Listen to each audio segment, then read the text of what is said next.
Hello everybody, welcome in Moksha Kotir, which is the house at Ananda Assisi where Swami Kriyananda spent many years and also in 2013 left the body.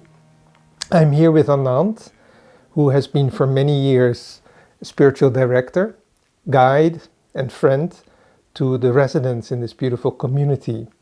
And we are going together to explore the life of the devotee and community life and Anand's many experiences and stories that he has to share. So let's first talk a little bit about your own history. How did your life as a devotee begin? Okay, and Darshan, thank you for having me. My life, really, my spiritual life, I would have to say, probably began with my grandmother, because she used to sit me on her lap, and she just was a very devout lady who did a rosary, who did a rosary every day. She was an influence without much talking. She was an influence just by who she was and how I observed her spirituality. And I would go through her things. I noticed her patron saint, if you will, or her, if you can say favorite saint, was Saint Anthony of Padova. And that was the first time I'd actually ever heard of that saint. Was she had a prayer card in her Bible, and but I also realized she had books about Saint Francis of Assisi.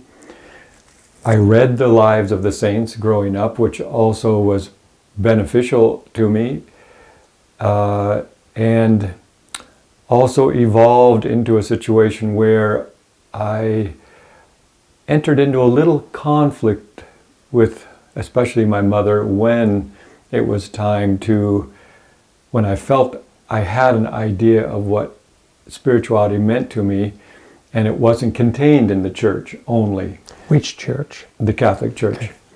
And because my grandmother used to sit me on her knee and say to my mother, "This is the priest of the family," and she'd bounce me on her knee like that. And but then I got to a point where I discovered things like Edgar Cayce, and there was a book that greatly influenced me when I was growing up called The Aquarian Gospel of Jesus the Christ. And there were, and even ESP, as we called it back then, extrasensory perception, was something that intrigued me and fascinated me. So I could tell there was something in me that was attracted to the idea of transcendence, or at least a knowledge that was greater than what I was so far getting just from my human life and my little human body. And then, so it was when I discovered, especially the autobiography of a yogi, that, and it was very interesting how it worked, because I was, like any teenager, I happened to be at a beer party, and they had on their coffee table the autobiography of a yogi. So I literally had, this isn't a beer, this is coffee. But I literally had a beer in my hand, a glass of beer in my hand, and was thumbing through the autobiography. And when I turned the book over and saw the part about the forest lawn and the state of Yogananda's body, and I was fascinated. I closed the book, I continued on with the party, but 3 days later I was laying on my bed in my bedroom reading a book, and my brother walked by my open door and said, "I just got this book and I think you'd be super interested in it when I'm finished." And he held up the autobiography of a yogi. And you were already reading it? And well, no, I hadn't been, I read it only at that party, but I had already just been introduced 3 days ago to it, and then he brought it home. And so I read it, and almost the whole night I read, and I read, and I read, and I was so enamored and so full of enthusiasm, because I really felt finally I was getting answers and it was Christian saints, it was Indian saints, it was, and there was humor, and I realized that it's also okay to be human, because there's a part of us when we get on the spiritual path that we feel sometimes like we need to negate this part. And then I realized these yogis, they have families, they have, and the saints, I mean, the saints and their family life is very integral to who they become and how, and what happens in their lives later. And so that started me. When I read the autobiography, I remember even in the middle of the night at a particular scene where Yogananda is traveling with Sri Yukteswar by coach to the Himalayas. And one of the other passengers, who is also one of Sri Yukteswar's students, asked to go up and sit with the driver. And so he went up and sat, and Sri Yukteswar just said, yeah, he wanted a cigarette. And Yogananda said, no, sir, like that. And so Sri Yukteswar said, guarda, or look. And so Yogananda said he pulled himself out to the window and looked up. And this is how Yogananda described it. And there was, I'm sorry, I don't remember his name, enjoying a puff with the panorama. And I laughed so loud, I think I woke the house up, because it was 2 or 3 o'clock in the morning. I was still reading Yogananda's book, and it was just priceless. It was full of humor and depth, and that launched me. And I already regularly attended Mass, even up to the point where I found that book. I tried I had this calling, or this deep desire to grow spiritually, but that book helped me realize that there are ways. Like from then, I discovered that Saint Ignatius, for example, in my upbringing, he was a saint who actually taught austerities, certain austerities, to help overcome the mind and to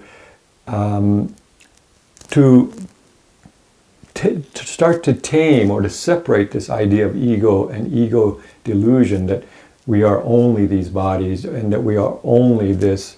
But to really, he had definite procedures to help his students to learn how to expand and how to enter into deeper levels of consciousness, and basically, ultimately, to how to commune with spirit. And I found that fascinating. So when I discovered Yogananda and this path of Kriya Yoga and this this line of masters also, but I realized there are definite things that we can do. And I do realize from my age now and sort of the package of spirituality, if you will, that I've all the different things I've put in my package of spirituality that I've learned in these years, it is true that it is God's grace. But Swami Kriyananda, as I got to know him as he founded this Ananda Communities movement, he coined a very interesting phrase. He said, yoga is cooperation with grace. And I realized we have to do our part in order to have God's grace. And that grace ultimately is communion with God, communion with Spirit, merging in the light of Spirit. And so those definite methods, I realized it isn't a means in itself. It isn't the only what will take me to deeper levels of understanding about life and about consciousness and about my being. But we have to cooperate and do those things. There are just simply certain laws that we know work. If I put out hate to you, I get or angry, I get that back. Even if you don't intentionally give it back or directly give it back, the vibration I'm going to get back from you is not going to be of a loving friend, because I'm not giving that to you. And it'd be rare for the individual to be able to give that back when the opposite is given. But it's just a small example of how the law works. We reap what we sow. And just taking that simple law, we realize we need to do certain things in our lives in order to open up those doors. And so that pretty much was what catapulted me along my spiritual path. Beautiful, thank you. So you might say that in a way you started religiously, like with a religious family, and then it became spiritual through more science, more methodology. Right. And you were also interested in the mind, in how to overcome the mind. You mentioned Edgar Cayce. Right. Okay, that's beautiful. In fact, when I was 17, I took, there was a very popular thing called the Silva Mind Control. And I did that week course because it was just fascinating to me what they were discovering on the levels of consciousness and mind. But it started with your grandmother's devotion. Yeah. So devotion was the first thing. Yeah. Okay. It was very impactful. She was. Then you mentioned reading the book that was like a milestone in your spiritual life. And then you mentioned meeting Swamiji, Swami Kriyananda, for the first time. Can you share something about that first meeting, and maybe also about generally your friendship with him and how he trained you? It'd be my pleasure. In 1977, Swami had already been, he had embarked on a year of travel around America, and he named that tour Practice of Joy, if I remember correctly. The Joy Tour or something? The Joy Tour, yeah.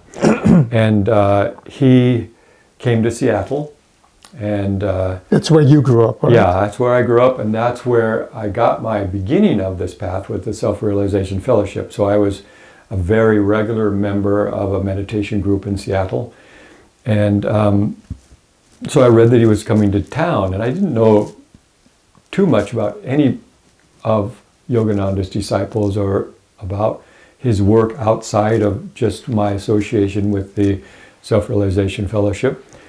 And so I saw the notice that he was coming, and I thought, I have to go. This was a direct disciple. And it was a fascinating, in fact, weekend. And when I first met him, I pulled up in the car, and we pulled up next to a car that he just happened to be getting out of with a little group of people. So we were obviously early enough because they were arriving in order to set up. I didn't live in Seattle, so I always had to sort of navigate and find my way.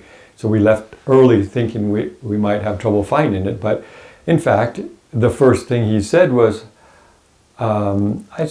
we greeted, my brother and I and a couple of other friends, we greeted Swami, and he said, well, you're here then for my conference? And we said, yes. And he goes, good, help me.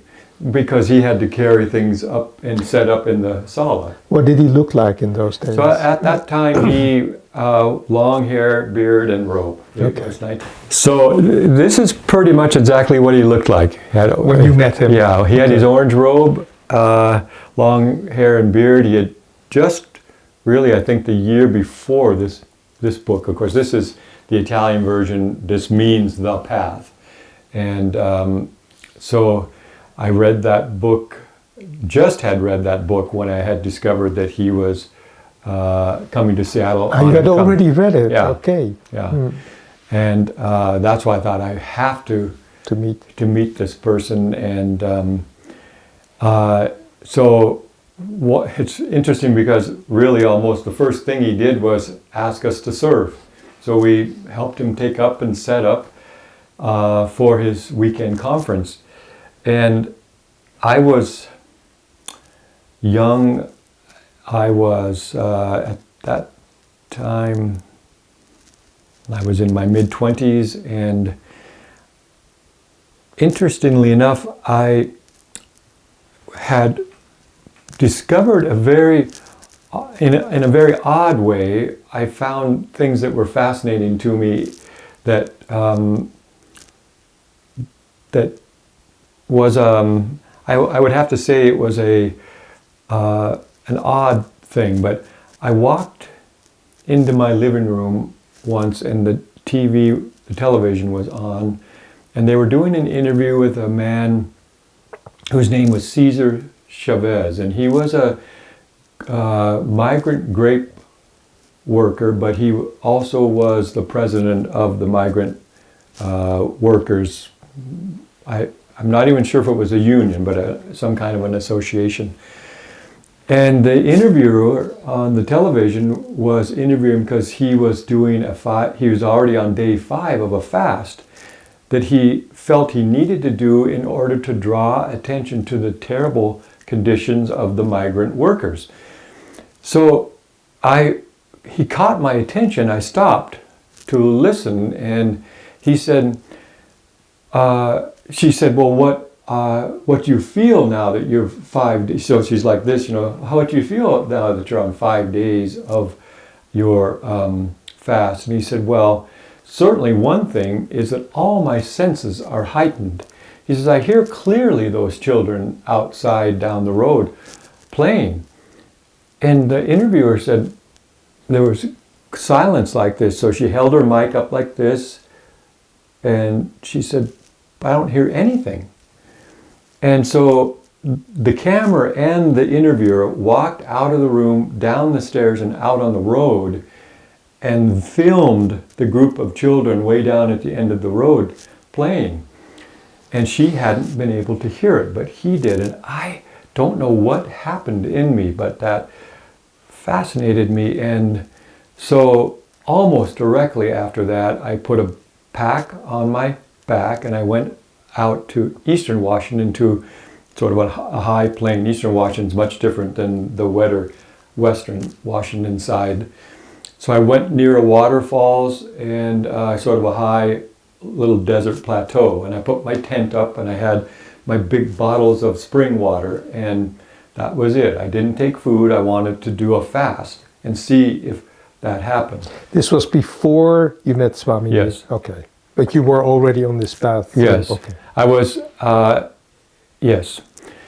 And so during that time, I immediately did a switch. This was all a progression from finding the path, finding self-realization, fellowship, hearing this thing with Cesar Chavez. I did a turn just like that and decided to embrace vegetarianism after I finished that fast. So that fast was a story in itself, because my gums turned full of plaque, my urine turned black. It was really a way of detoxing. Purification. And I'm sort of glad that I was young and stupid, because I'm not sure I would do it again in that way. But everything returned after about the 3rd day, the 4th day, the 5th day.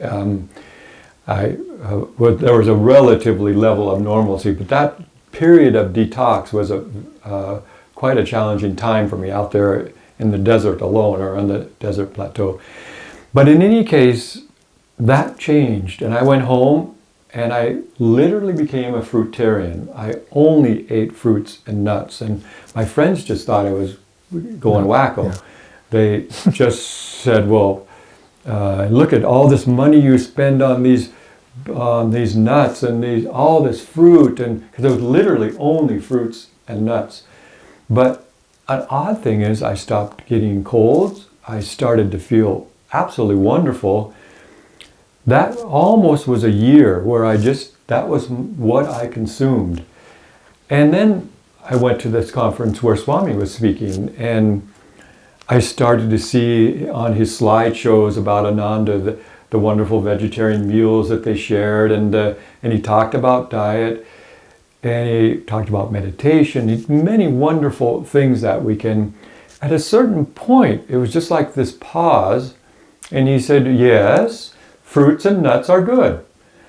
And I felt like, well, did he just go in there? Because my question was, am I being too radical in taking such a narrow focus on my diet? And I realized it had served a purpose, but that I did feel a little bit like I needed to, sort of rethink my diet and my spiritual life. And at that time, everything was happening, because here I was meeting the idea of a spiritual community. He was presenting slides of a spiritual community and different people, and he traveled with people who were also representing a spiritual community, who were helping Swami grow that vision, Swami Kriyananda grow that vision of communities. And I just was so enamored by it. And so that was June, and by September I was down there. I had down to Ananda Village to visit, and it was pretty rustic, and especially because it was so new after the fire that they had that destroyed most of their buildings initially. They were on the mend, you might say. They were rebuilding. And I just found them.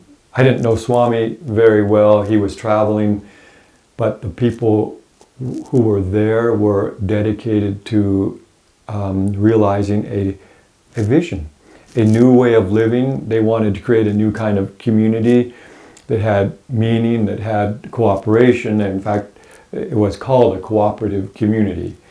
And they had bylaws, and they were developing guidelines that expressed more of cooperation rather than competition, for example. And even my old ideas of economy were being challenged, because it wasn't a very financially successful community, but they had a spirit and a sense of working together to build. At first, some of them were just simply these very rustic cabins, which were fine through the California summer months, and they were in the Sierra Nevada mountains. But in the winter, when the snows came, they were a rustic lot who really did,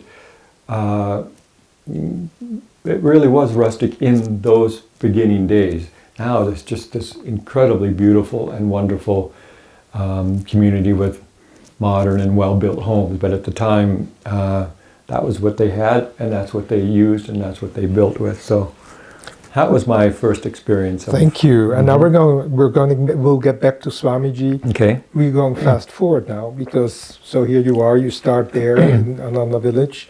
At a certain point, you came to Europe. And how many years have you lived in Europe now? More than 30. More than 30 years. It was 1990. Can you remember like the first impact it had to be in a different continent? And the confrontation with Italians and Germans, and this is really a world brotherhood colony, right? Yeah, this is definitely, I have to admit that when I was in school,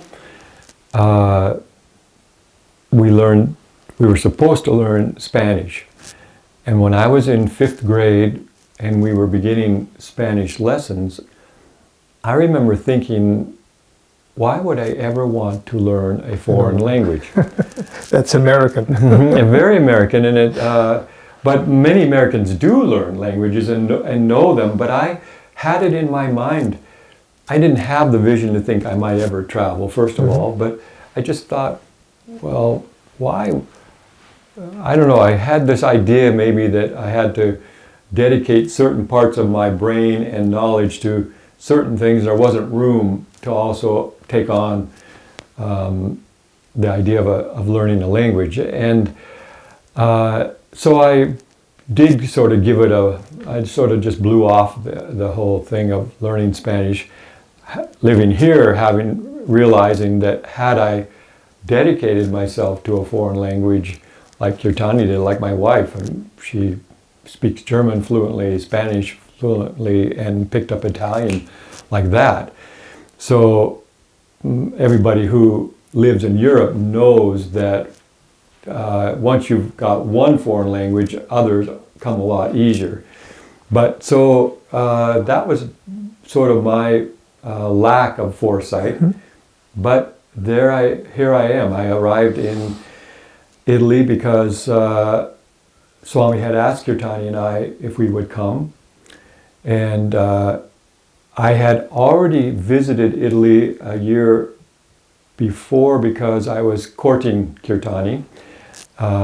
She was already over here, and I from America, and a Holy Land trip that we had done, and we came through here at the Ananda Europa community. I realized that there was a special friendship, and so I had come a couple of times before we actually decided to get married. And those were wonderful times, but a real big challenge when you can't speak the language and you need somebody else to help you navigate through simple things like an ice cream or a coffee. And so those were my first words, like cappuccino and gelato. But and those are important words. But you still pizza. Yeah.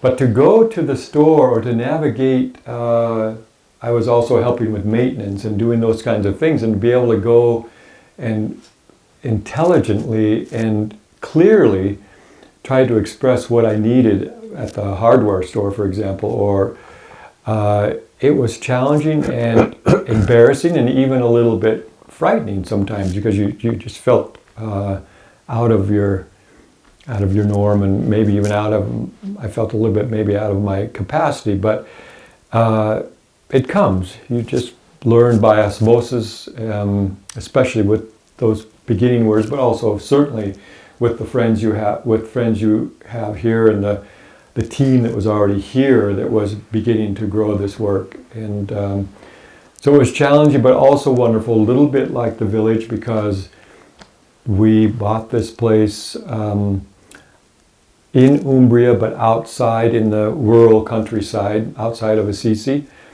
And it also was rustic, with only a main hotel that had also been let.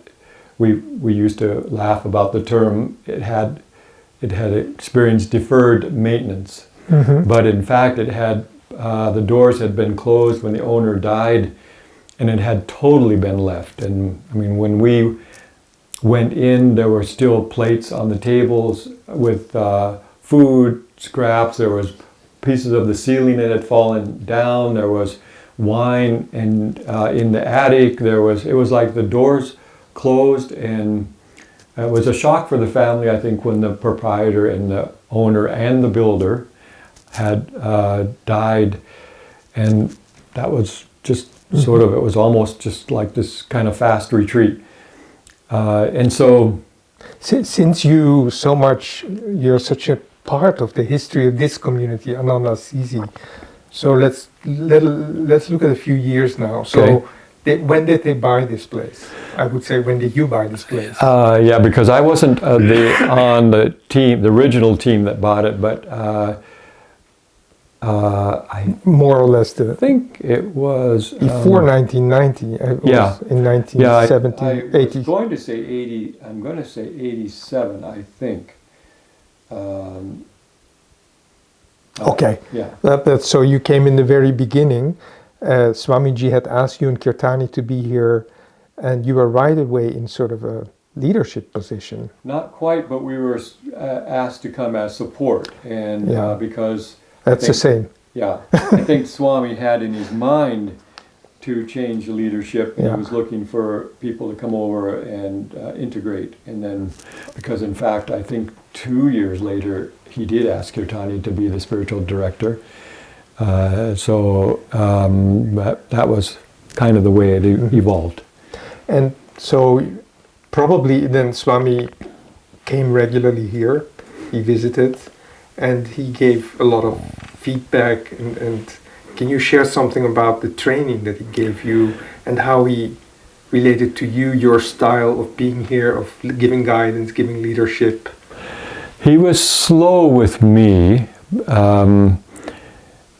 Because I really, when he asked us to assume a leadership position, I was very blunt with him. I said, I'll speak for me, but I will also speak for my wife. I said, we don't have any of this experience.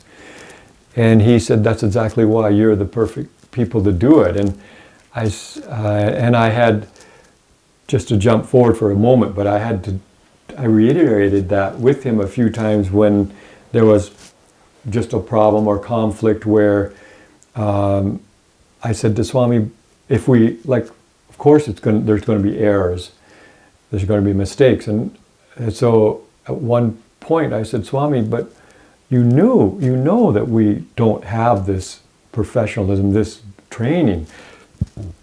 And he said, this is how you get training.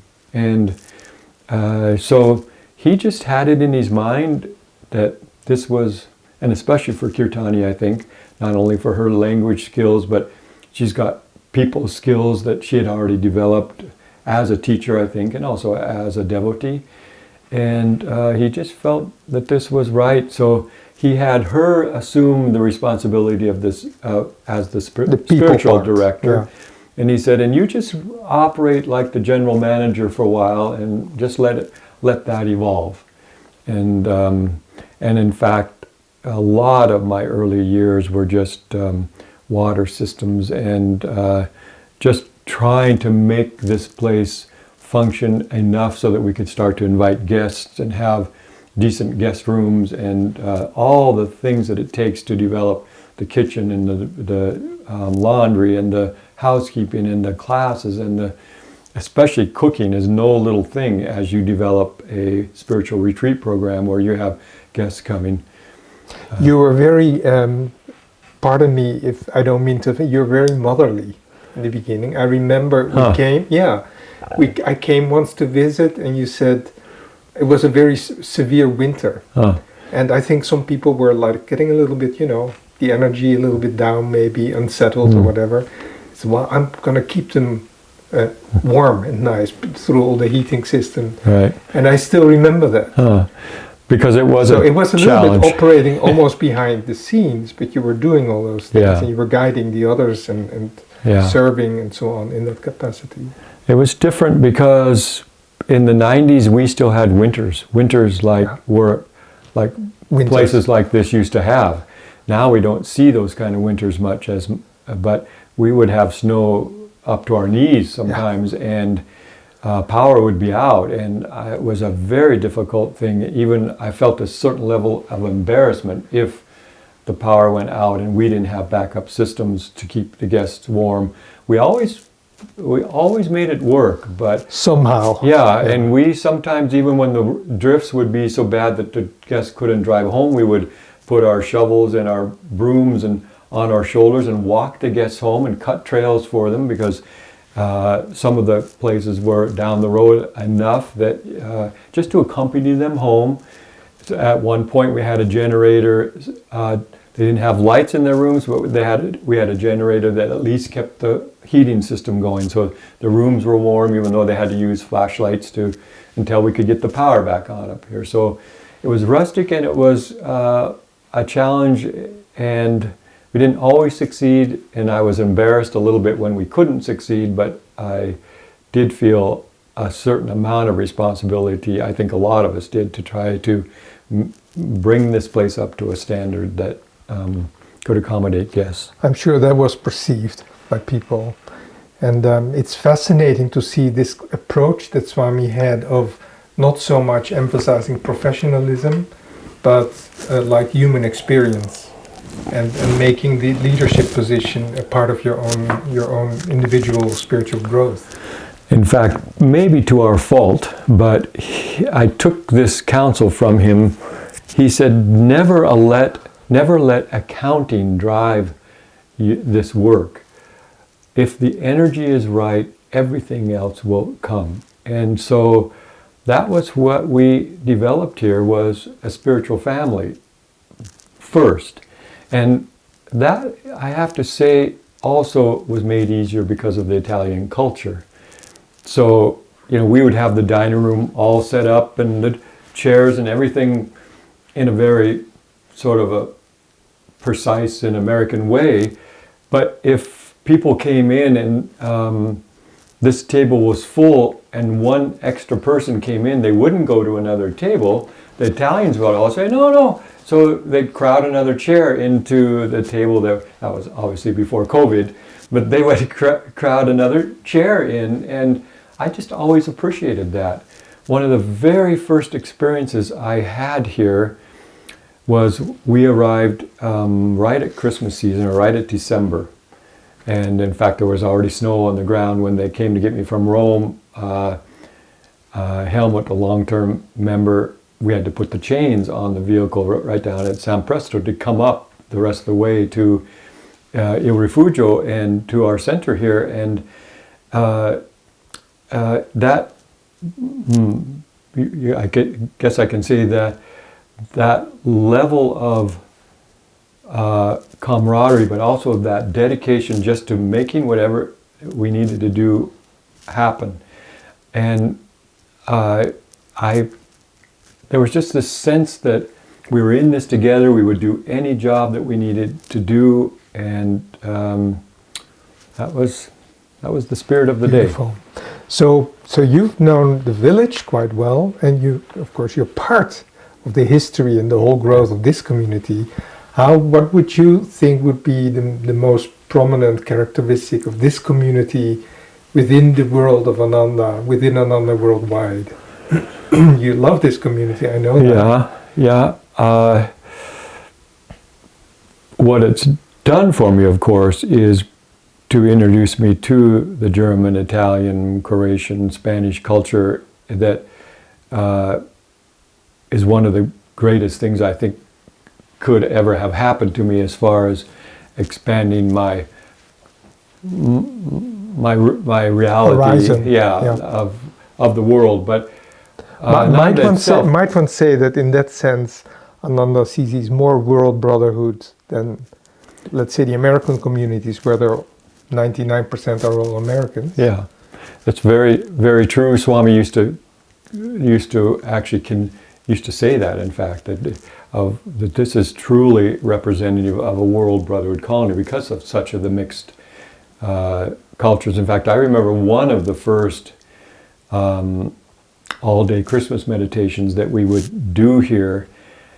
There was, if I remember correctly, 12 different nationalities represented. It's amazing. And back then, we didn't have translating, the kind of translating system, equipment we do now. And so we had everybody in different groups, little groups. And so the person who would translate, there would be the main speaker.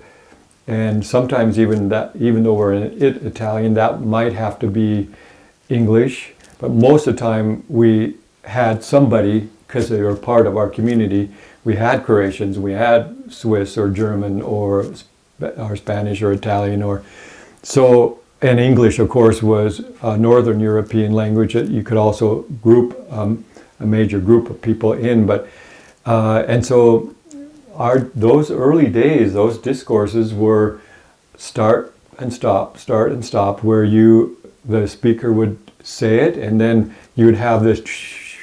So there was 4 or 5 different groups then that would be actually doing the translation, and then the speaker again, and then every little group was huddled with a translator that was translated for that group.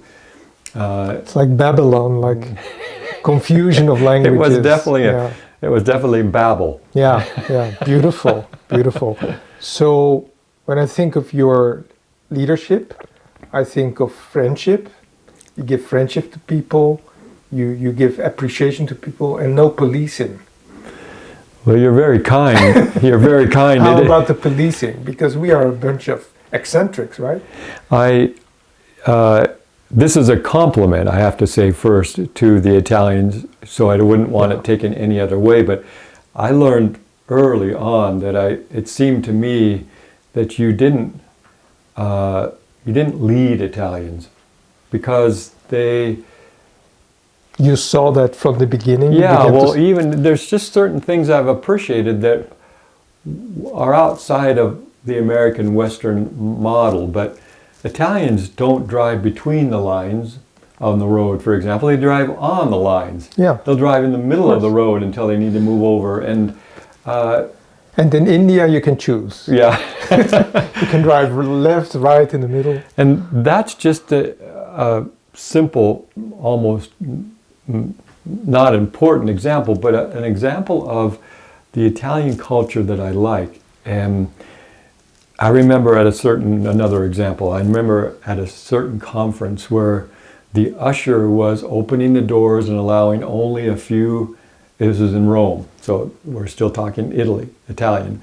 He would let a small group in, and then the usher wanted to try to take them over and sit them in the seats. So he was trying to fill the front and move backwards.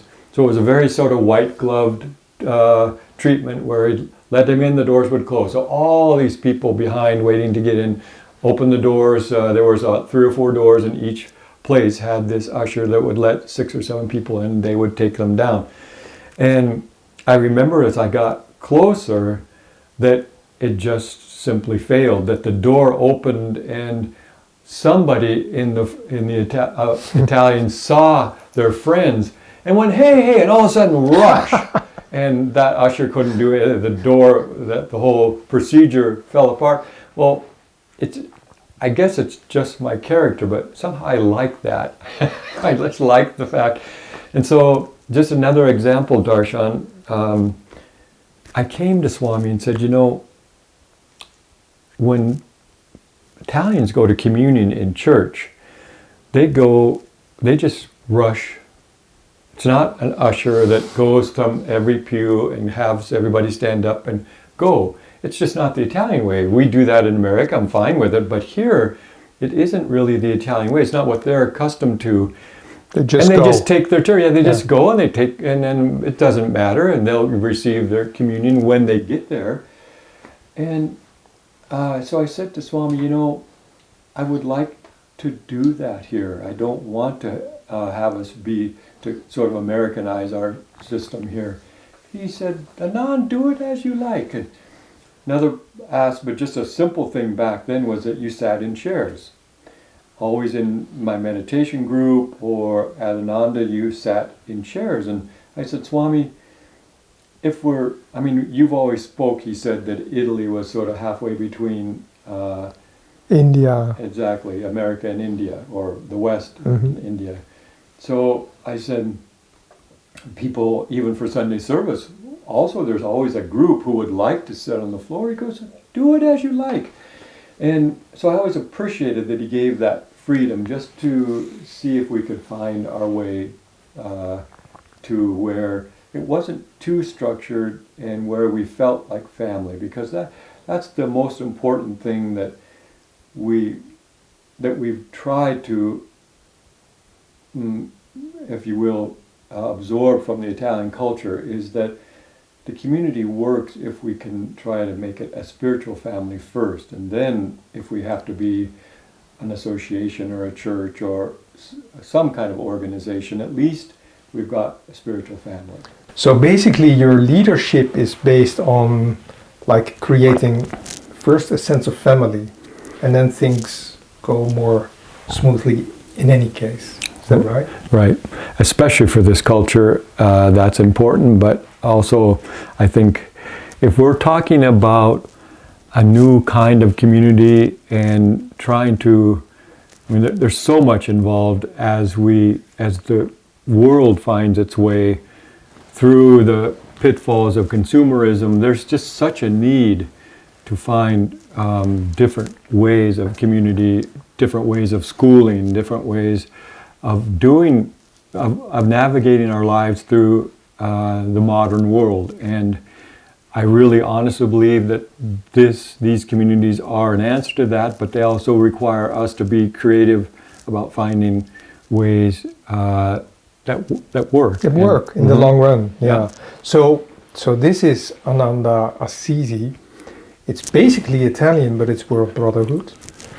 You and your wife, Kirtani, are the directors of Ananda Europe.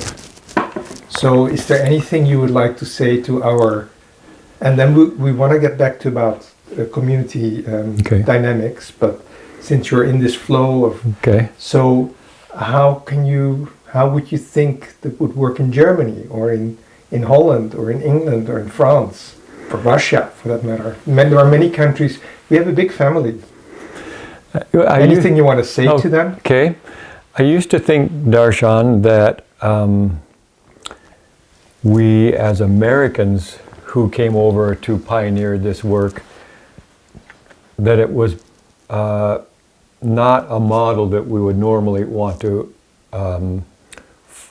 propagate, because I always felt, for example, you're Dutch, I always felt it would be more proper for you as a Dutchman to go up and actually begin a Dutch community, for example, or a Spaniard. But I also found that when I've rethought it over the years, and it's just as appropriate for you as a Dutchman to go and start a community in Spain or in Croatia or in another country, because it helps breed that sense of internationalism, I think, instead of just saying, okay, I'm Dutch and now we're going to have a Dutch community.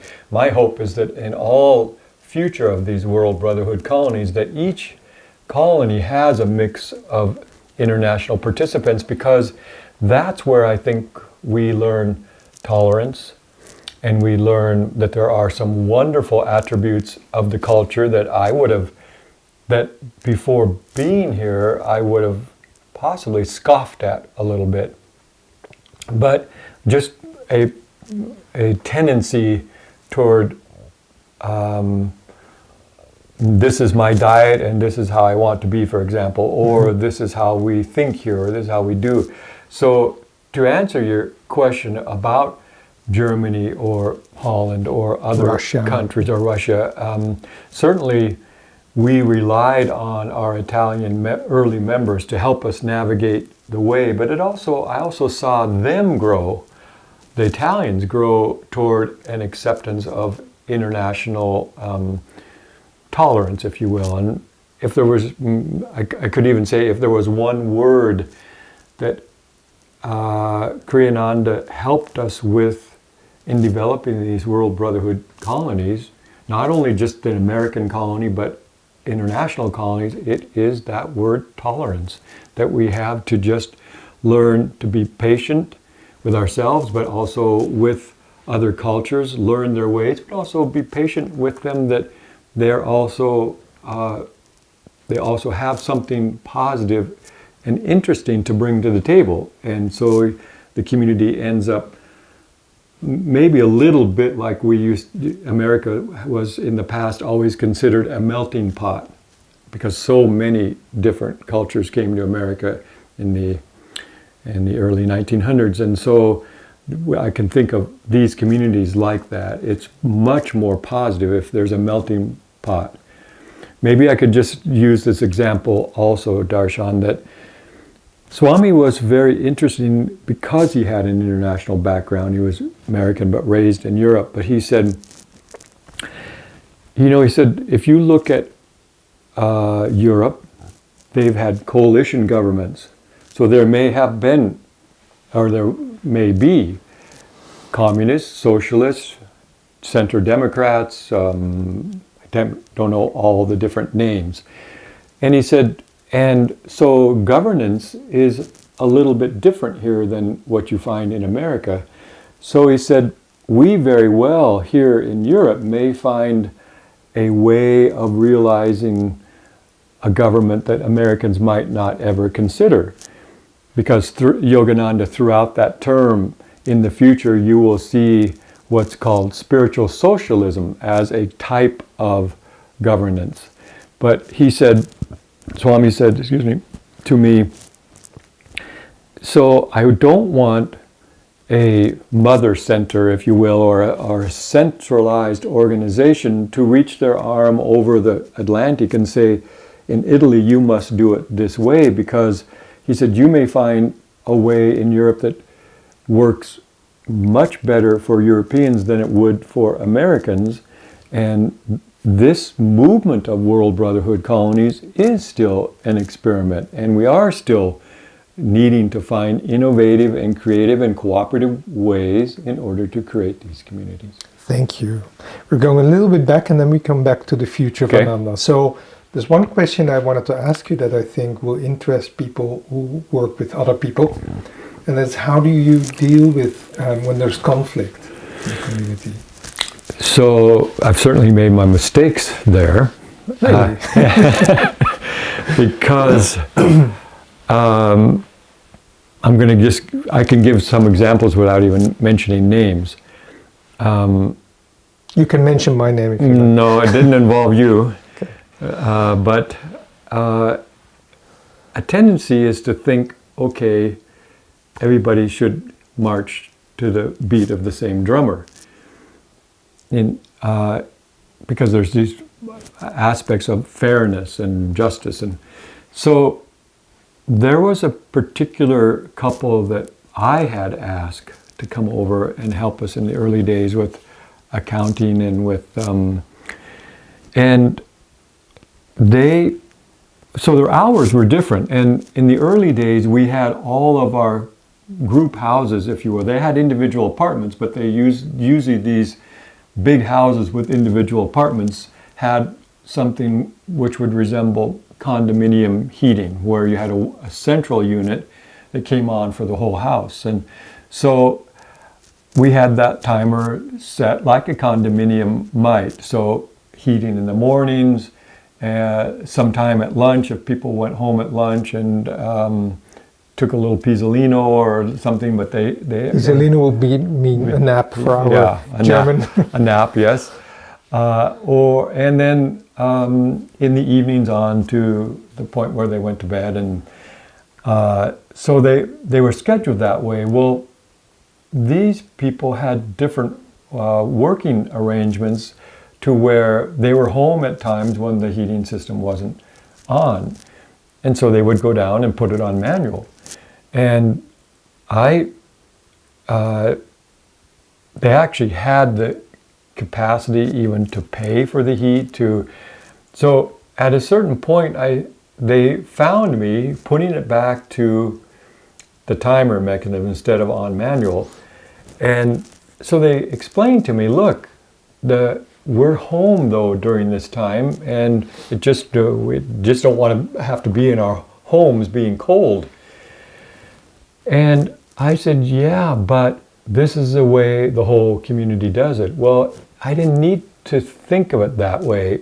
And I did it because I thought there needed to be a sense of fairness to everybody, but it was perfectly fine I realized afterwards that I just sort of let it be, because he would have obviously, or they would have obviously contributed if it was an extra cost to the community, but it was more that somehow it even affected our friendship, and more importantly would have been our friendship. If it's not a principle, this is what Swami used to always teach about conflict, especially conflict resolution. If it's not a principle, then it's more important to maintain the friendship. And that particular case, we could have worked around it, and nobody, I think, in the community would have minded that they had their timer on at a different time than the rest of the community.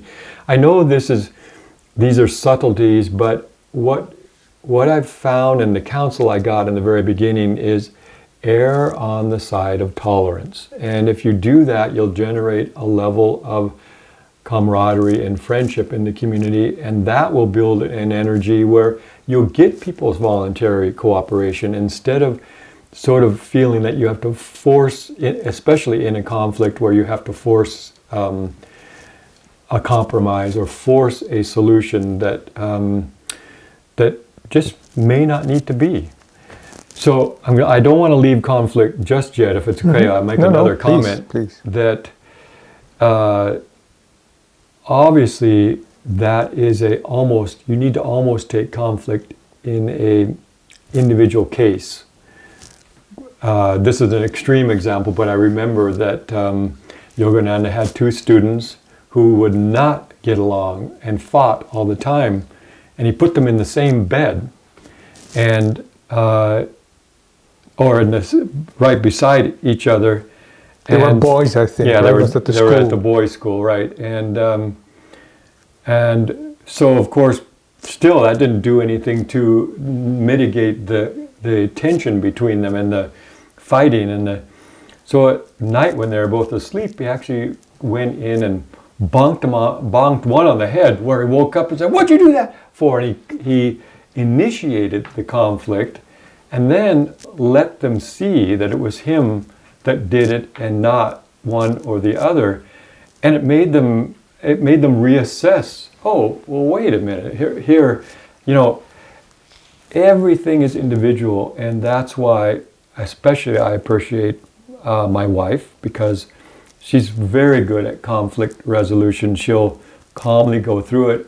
My mistake, and I would say this to any future leader, my mistake in the beginning was thinking that I knew what was good for them, and therefore I had a duty in order to express this to them. And quite honestly, sometimes people just are not ready. And so it's better to retain your friendship and your camaraderie, and don't force it until you feel they're more ready to hear it or to accept it. And obviously again, it's just this balance like this, because obviously we're maintaining not an ashram, but a spiritual ambiance or a spiritual environment where you can't let somebody misbehave in a way that actually brings the energy of the community down. But there's a lot of leeway and tolerance in there to help to give people the freedom to learn it on their own without sort of forcing it, because that's when you realize you can find less conflict happening if you allow people to find it on their own, if they can resolve it on their own. So precious. Thank you. I hope it's clear, no, because it's very clear. Okay. Clear and precious. Okay. Yeah. So we're talking about, you are, let's say, first generation Ananda, and many of the people here also are Americans, certainly, and some of our European friends. So what do you look at? Do you think Ananda in Europe, this community has gained enough momentum? How do you look at the future?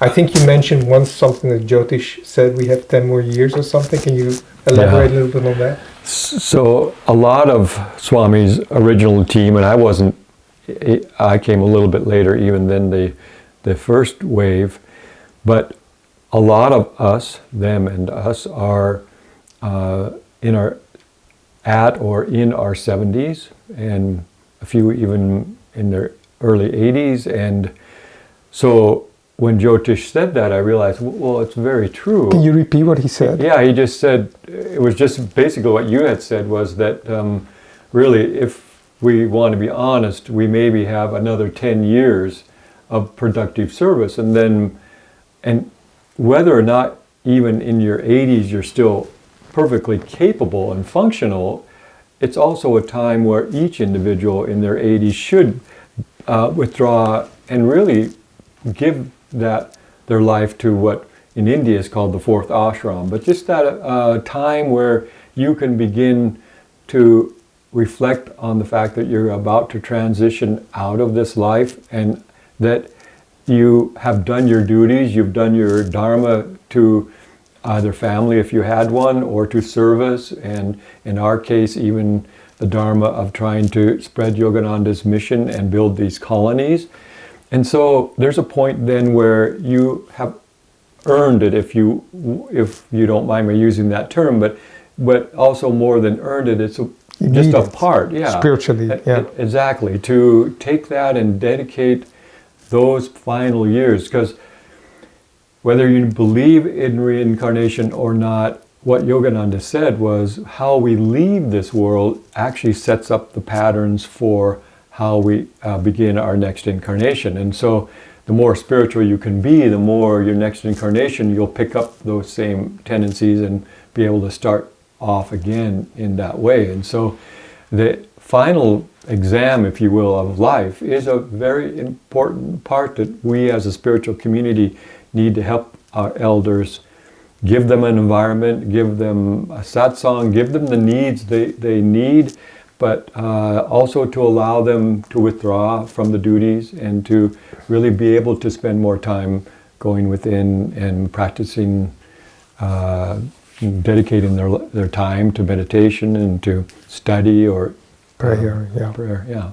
So, new generation ready? So I am very pleased. I feel, I will say to you what Swami said to us, because it was obvious in the last few days of his life that he wasn't going to be with us a lot longer. Nobody, of course, could realize it was just 2 days. But one thing he said then was, I could leave now and feel very confident about Ananda continuing on with this work.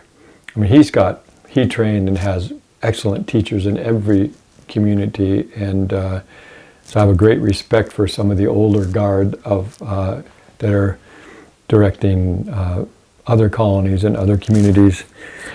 But I also am very grateful for the dedication and the spirit of the people who have come in and also agreed to take on Swami's and Master's mission of building these colonies. And so I have a great confidence I could leave tomorrow.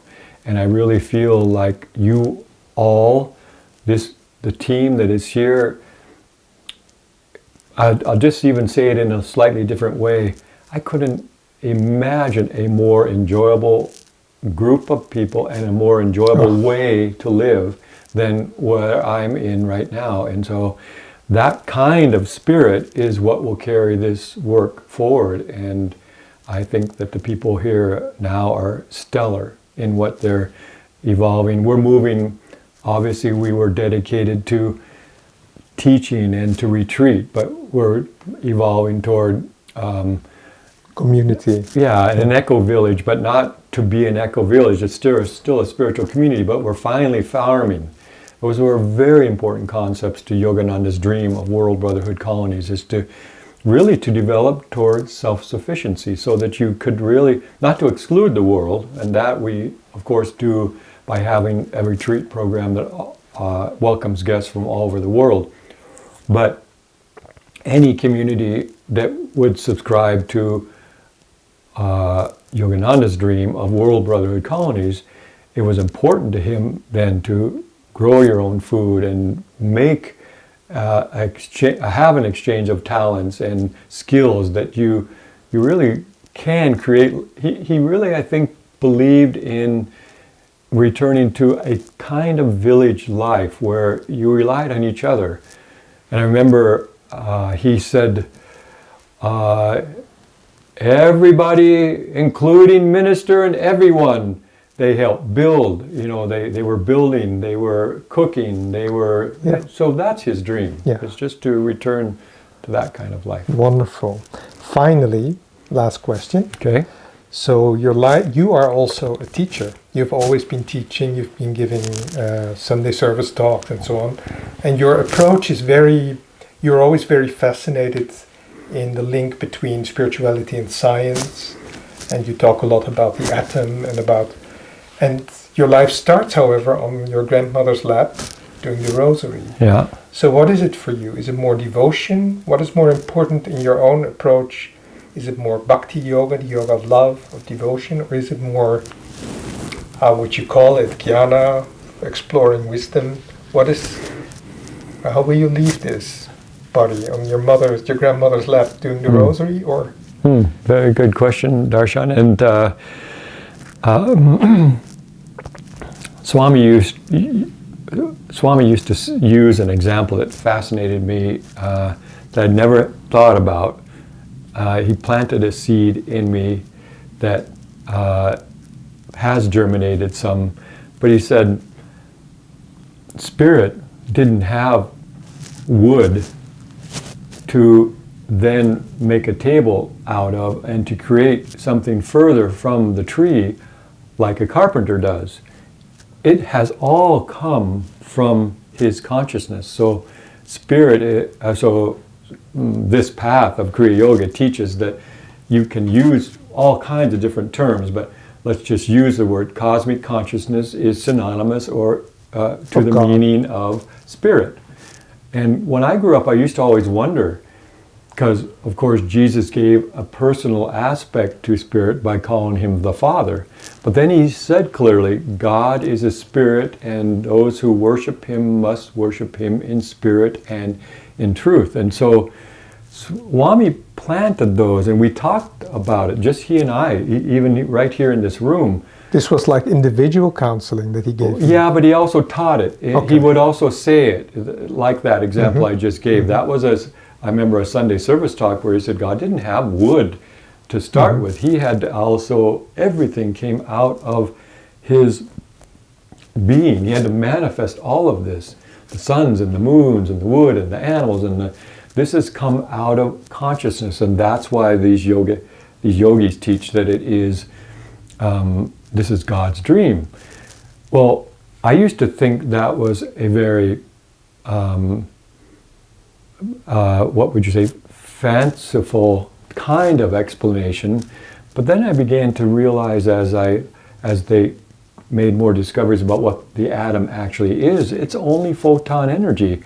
And I realized, okay, then he's right. These yogis are right. If it's a cosmic consciousness and they watch the atom appear from space and return back into space, and those are light, literally just light. So we see things as dense, but basically science is discovering that in a dream also, you can hit your dream head on a dream wall and even feel dream pain. It seems real, but it isn't when you wake up. Well, the same the teachers teach is that we wake up and realize this was a dream. So that fascinated me.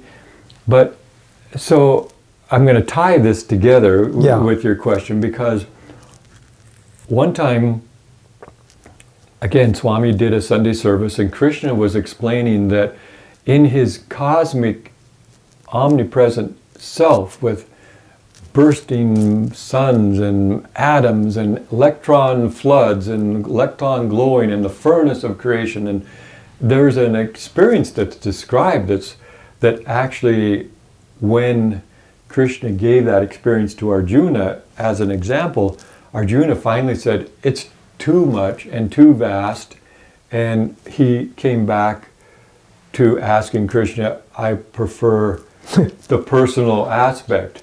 And so Krishna in fact said, yes, in fact, it's the more difficult path is the path of spirit or of omnipresence and expansiveness. So I brought Swami home, as I often did after Sunday service, helped him change his robe, and just was here. And I said, Swami, this was such an interesting talk today, and it made me realize I need to reassess how I am going forward with my spiritual life, because I have a tendency to feel love and devotion, but for light, not for a mother concept or a father concept. I had wonderful parents, but I never could imagine them as an example of divinity, and therefore what I've got, and one time I told him, I said, I read where Master said, oh, Divine Mother, you're so beautiful. And I remember thinking, well, okay. But then immediately after he said, if you could only see that light, that's what he said to his students.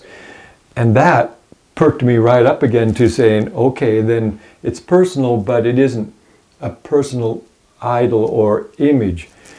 And so I said that to Swami, and I said, I need to reassess, because it's more difficult to try to grasp that, to go forward in that than a personal aspect. He said, no, you don't. He just was very abrupt with me and said, no, you don't. And he said, you have to be true to your nature. And he said, he didn't use the word Shivite, but I know that they throw that idea around that Shivites are a little bit more a devotee who subscribes to a little bit more of the expansiveness of spirit. But Master worshipped Cari and Mother, specifically with a statue, and then that that idol and that concentration and the focus of Divine Mother brought him to ecstatic experiences where he describes incredible experience of communion with spirit, but it starts with a devotional aspect that we can't go forward, as Sri Yukteswar said, can't even put one foot forward in front of the other without developing the heart's love and devotion. So that's what I try to do, but my tendency, but it isn't necessarily right for everybody, because you'll find your way in any, whether it's bhakti or jnana, but my tendency is that I do meditate on the idea of light, but I also welcome that as a cosmic love that, as Swami explained it once, it's incredible concept to think that a consciousness so vast with billions of galaxies still cares individually and loves individually every single soul, and that every single soul can commune with that vast consciousness. And so I just find that very moving, and so I have devotion, but I also focus it not necessarily on an image, but rather to invite the light, for example, to enter. I think that's a beautiful way to end this interview. There could be so much more. It could go on for hours as far as I'm concerned. There are so many beautiful things that we could talk about, but I think we've touched a lot of essentials during this interview. I'd like to thank Anand. I'd like to thank our technical support, Louisa and Anthony. And thank you. Maybe you have one more wish for everyone who will watch this now and in the future.